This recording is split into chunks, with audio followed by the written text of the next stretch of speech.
Jimena Vengoechea, listen like you mean it, reclaiming the lost art of true connection. Narrated by Amanda Marr and Thomas Florio. How good are your listening skills? Most of us aren't terrible listeners, but we aren't all natural aces either. We might come away from a conversation having heard only one part of the story. We might have misunderstood a friend's feelings about a particular situation. Or we might believe we successfully empathized when really we failed to listen and instead made the conversation all about us. When these issues crop up, we end up feeling distanced from our conversation partners. Especially today, as so many of our conversations have moved to our devices, it's essential to cultivate warmth and honesty in our face-to-face interactions as often as we can. Let these blinks be your guide to listening like you mean it.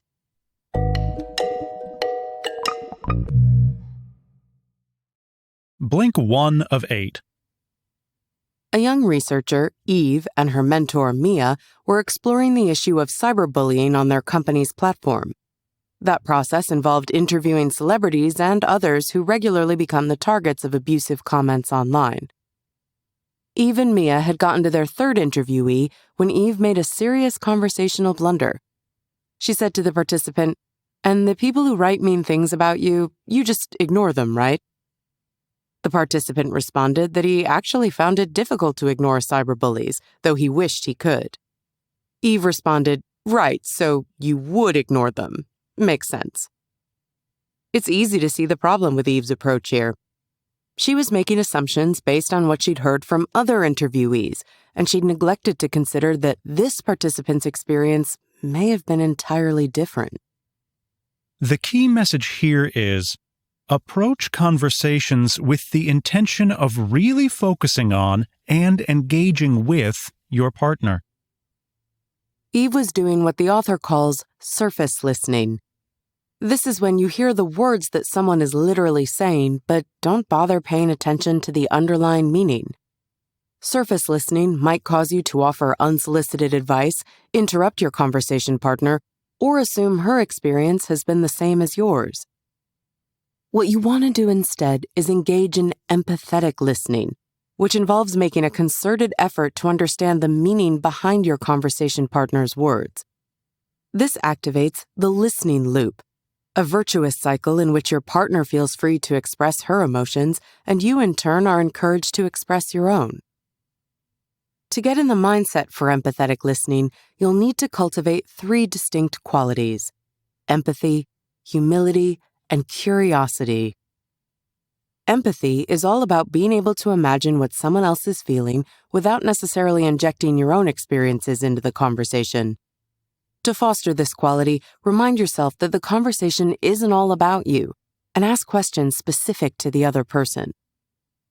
Next, there's humility, which involves refraining from passing judgment on your conversation partner's experiences. Remember that you don't have all the answers, and reassure your partner that she's free to share everything: the good, the bad, and the ugly. Finally, there's curiosity. Curiosity means being open to what your partner has to say, even if it's not a topic toward which you're naturally inclined. Find something that interests you in whatever your partner has to say, and you'll open the door to a conversation that satisfies everyone. Blink 2 of 8. Have you ever had a conversation bright and early with someone who was definitely not a morning person? If so, you probably noticed him giving half-hearted answers, barely paying attention, or yawning every few moments. Alternatively, perhaps you've been that person yourself.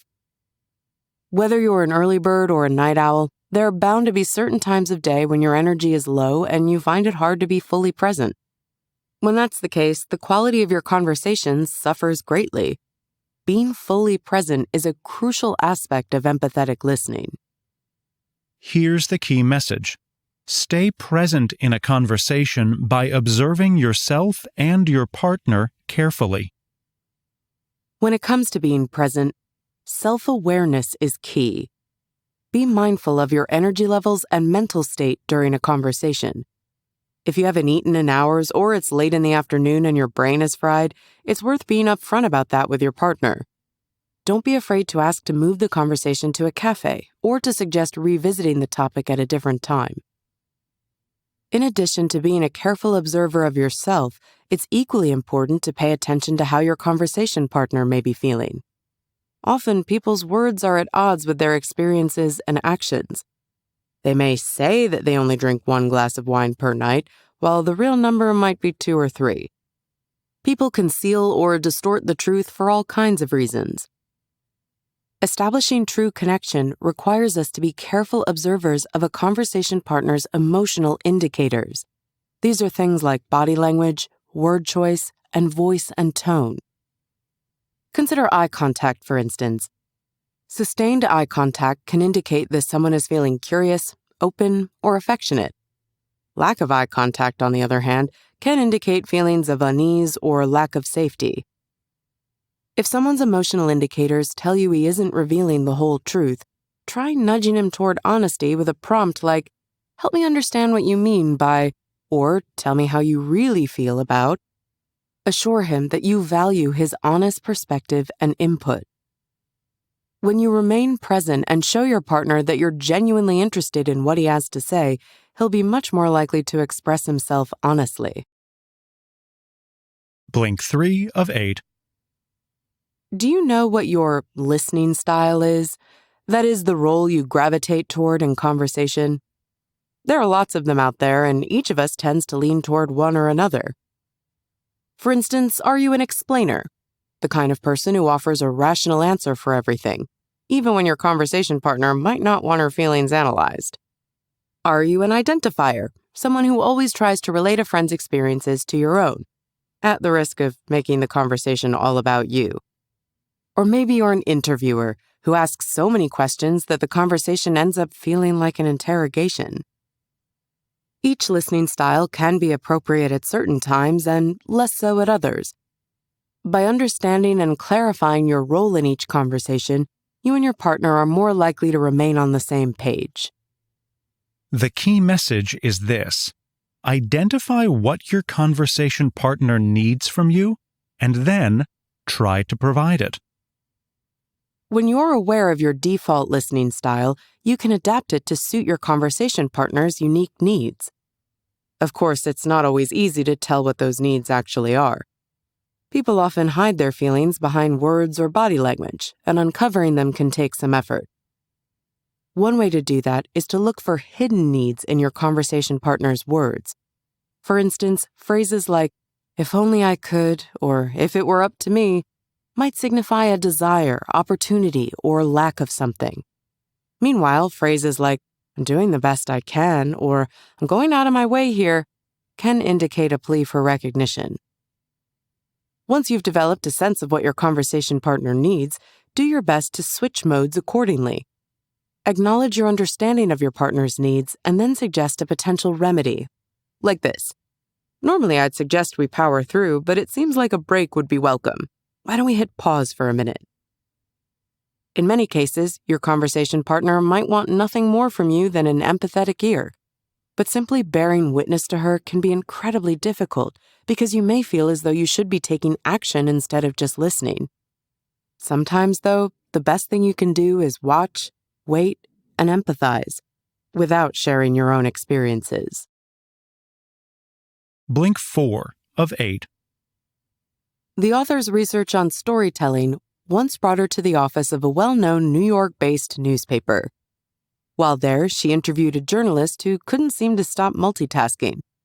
When the author asked a question, all she got were clipped, efficient responses.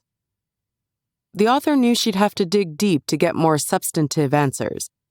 So she asked the journalist a broad question: "What does a good story look like?" The journalist responded, "You just know." Not exactly what the author was looking for. She posed a few more follow-up questions like, "How do you know, and what does that feel like?" Finally, the journalist gave her a real response. The questions the author was asking are examples of what she calls connecting questions. They're a great way of deepening a conversation and getting quality information from a conversation partner. The key message in this blink is deepen a conversation with connecting questions, and then confirm your understanding. To craft a great connecting question, it's important to frame it neutrally.